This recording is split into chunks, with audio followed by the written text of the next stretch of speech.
mais velho dos servos de Abraão, estava mais tempo com Abraão, e que esse servo, ele era também administrador dos bens de Abraão. Então era um homem de confiança mesmo, né? Além de administrar os bens de Abraão, que não era pouco, ele ainda estava incumbido de sair e buscar uma esposa para Isaac. Que responsabilidade, né, gente? Que coisa impressionante. Você sabe que Isaac, nessas alturas aí, estava com 40 anos já, não era casado. Mas eu já até sei porque até então a Sara estava viva, né? Vocês imaginam ter uma sogra igual a Sara. Ninguém é bobo nem nada. Eu imagino que Deus não ia permitir isso. Mas, na verdade, não é nada disso, não. Porque a história tem, né, todo o seu caminho, há tempo para tudo, e tudo tem propósito de Deus, né?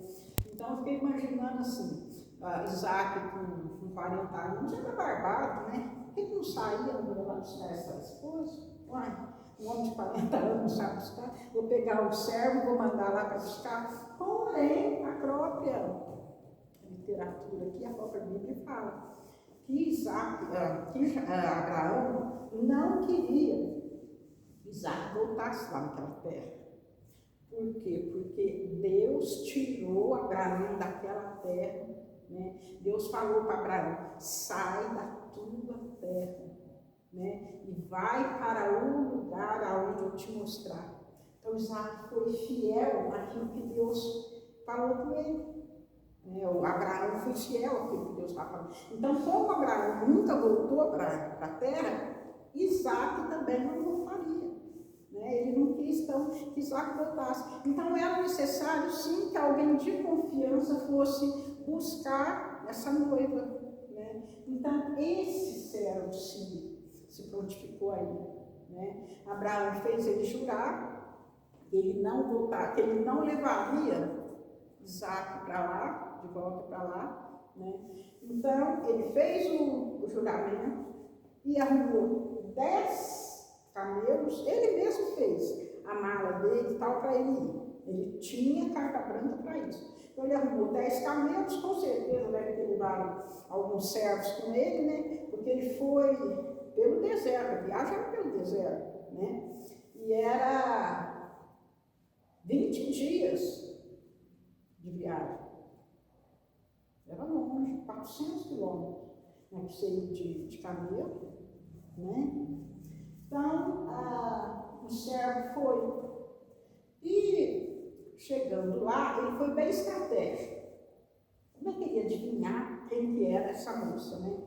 Então, o que ele fez? A única coisa que ele sabia é que tinha que ser dos parentes, das parentelas de Abraão, né? Era aquilo que o Abraão falou para ele. Aí ele fez a seguinte estratégia. Chegou num poço aonde era comum que as mulheres fossem buscar água. Ele já chegou num horário que era o horário que as mulheres iam. Então ele chegou, né, com certeza já fez ali um camping ali para esperar, né? Ele chegou e foi ali e foi orar. Foi orar a Deus. Né, para que Deus mostrasse para ele quem que era essa moça. E antes dele encerrar a oração, chegou a moça. Olha só que bênção. Você já começou a fazer uma campanha e antes mesmo de terminar a campanha, Deus já deu a bênção? Já aconteceu de você falar, não, eu vou orar para isso, e você começa a orar e recebe a bênção? Acontece. Eu já fui abençoada desse jeito. Então, esse servo, ele começa a orar, e ele ora, ele é um cara muito esperto, porque ele sabia do relacionamento que Abraão tinha com Deus. Ele era até testemunha disso, né? Porque ele viu o quanto o Senhor dele, o Abraão, cresceu, tanto que Abraão era abençoado. Então, ele já sabia que Abraão era assim, ó, com Deus. Aí ele já orou nesse sentido. Falou, ó Senhor, usa da tua benevolência para com Abraão, meu Senhor, né, e traga essa moça. Né? E se ela chegar aqui, né, e eu pedir água, e ela me der água, e dar também água para os 10 camelos, essa vai ser a prometida. Né? E dito e feito. A Rebeca chegou, ele pediu água para ela deu água para ele e ainda falou, ó, eu vou dar água para os teus camelos. Que bênção, né? Que bênção. Ele nem tinha terminado de orar e a Rebeca já apareceu. Aí ele tinha levado junto com os 10 camelos um carregamento mesmo de coisas preciosas, joias, vestidos, tecidos, né? Ele pegou lá o patrão dele e levou. Por quê? Porque ele não sabia exatamente o que ele ia enfrentar, né? Então ele foi preparado, né? Ele pensou assim, olha, para eu encontrar essa família, encontrar essa mulher, eu preciso agradar para trazer essa mulher, porque ela vai de qualquer jeito, você chegou um candango lá e vai falar para você não. Então ele já tinha que ir bem armado, né?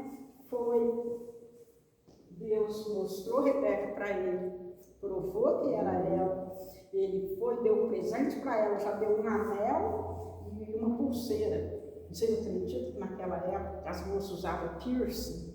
Vocês acreditam, não? A gente acha feio, mas era aquela época lá. Sabe por quê? Porque na Bíblia, depois vocês leram, vocês verem.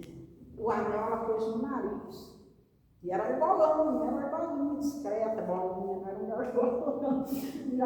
Ele mesmo já colocou o brinco no nariz dela e o bracelete, né? E falou que era presente tal do Senhor dela. E ela correu, né? E já foi lá para a casa do pai dela. Os pais dela contaram, né? O que estava acontecendo. E ela contou, e Labão, que era o irmão dela, você já ouviu falar do Labão? Fala mais, irmão. O Labão, que era o irmão dela, a hora que viu a joia, já correu lá, já recebeu esse servo do Abraão, já arrumou lugar para os camelos, já arrumou lugar para o servo dormir e tal, e já arrumou um banquete, vamos comer, não sei o quê. Aí esse servo falou, não, eu não vou comer enquanto eu não falar com vocês aquilo que eu vim fazer aqui. E já falou que ele estava amando de Abraão, falou que ele foi para buscar a noiva e tal, não sei o quê. Né? Aí depois que ele cumpriu a missão, que ele foi comer. Né? E já falou, né? Que ele tinha que levar, que ele ia passar a noite aqui, mas ele tinha que levar a Rebeca para Isaac. Né? Aí eles falaram, espera uns dias, né? Depois você leva ela, espera uns dias, não leva já não. Né? Mas ele insistiu, ele precisava levar, né? Aí quem decidiu foi a Rebeca. Perguntaram para ela, você quer ir? Ela falou, não, eu vou. Aí acompanhou ele foi bem sucedido nessa missão. Aí eu fiz aqui, gente,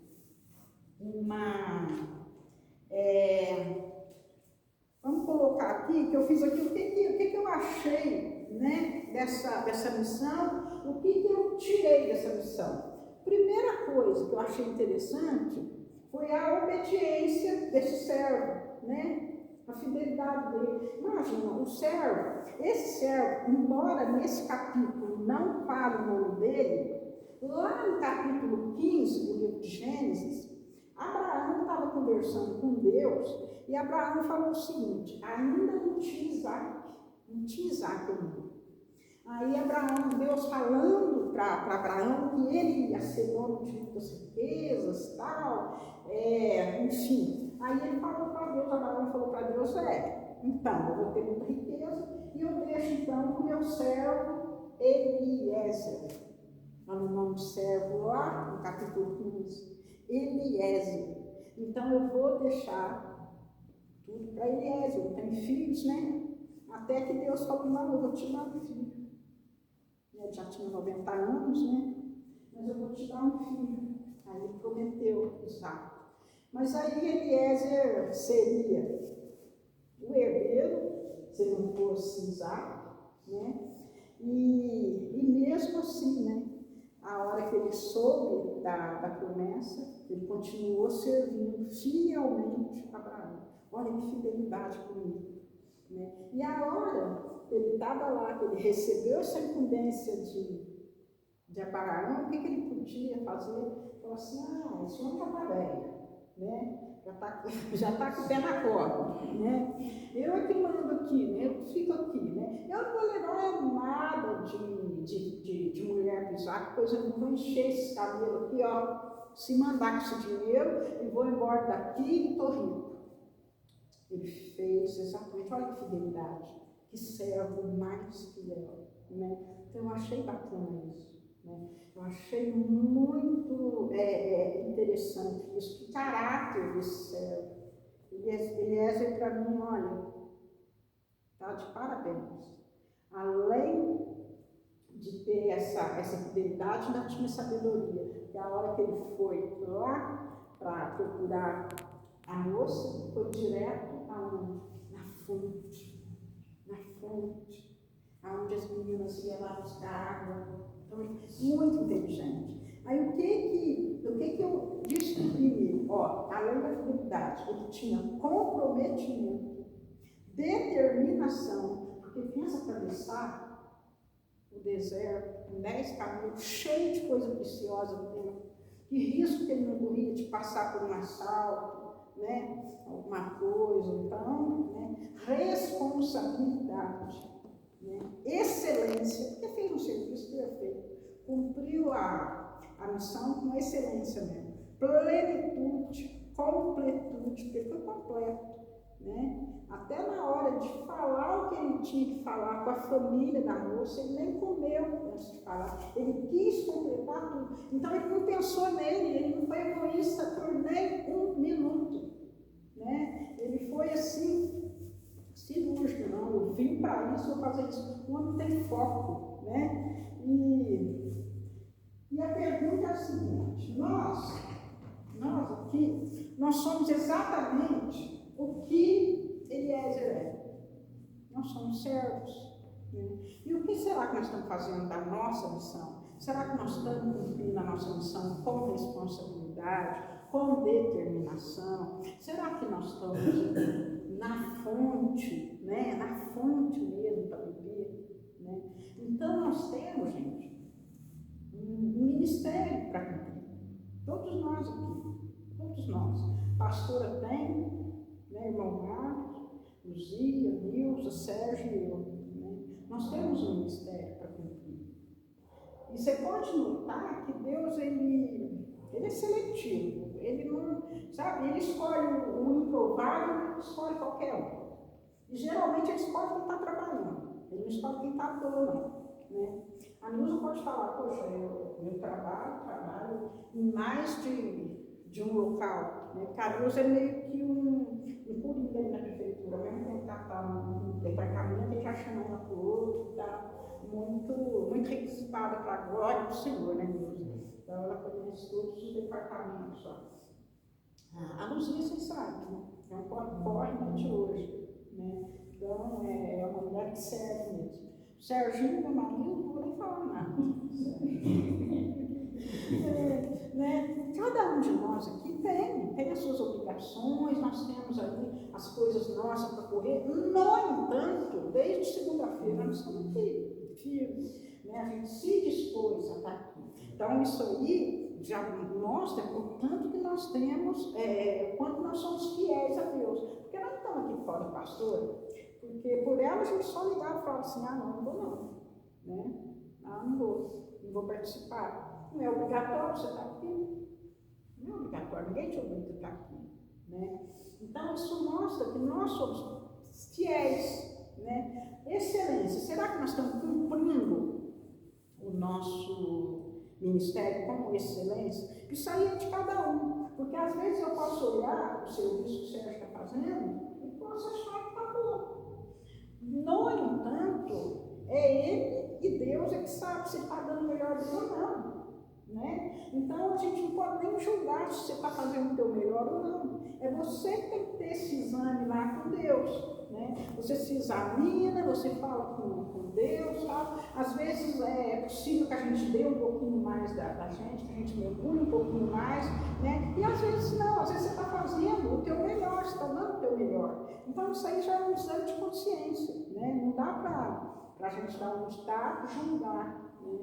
E também é ver se a gente não está deixando os nossos interesses pessoais na frente dos interesses de Deus, né? O que Deus tem requerido para nós, o que Deus tem colocado para a gente fazer e que a gente está fazendo ou não, né? Então são reflexões que a gente tem que trazer para o nosso dia a dia. São coisas que a gente precisa examinar com muito carinho, porque, gente, trabalhar para Deus não é fácil, não. Vou contar para vocês o que significou essa atitude do Eliezer fazer as coisas desse jeitinho. Eliezer, se ele não fosse buscar a Rebeca lá e trouxesse a Rebeca para Canaã, ele ia atrasar um pouquinho em toda a história. Vocês sabem por quê? Porque Isaac e Rebeca foram pais de Jacó e Esaú, né? Jacó foi pai de 12 filhos, que se tornaram as 12 tribos de Israel. E de uma dessas tribos, a tribo de Judá, nasceu Davi, o rei Davi. E da descendência de Davi, quem que nasceu? Vocês sabem contar? A descendência de Davi, quem que nasceu? Jesus, o nosso Salvador. Olha aí.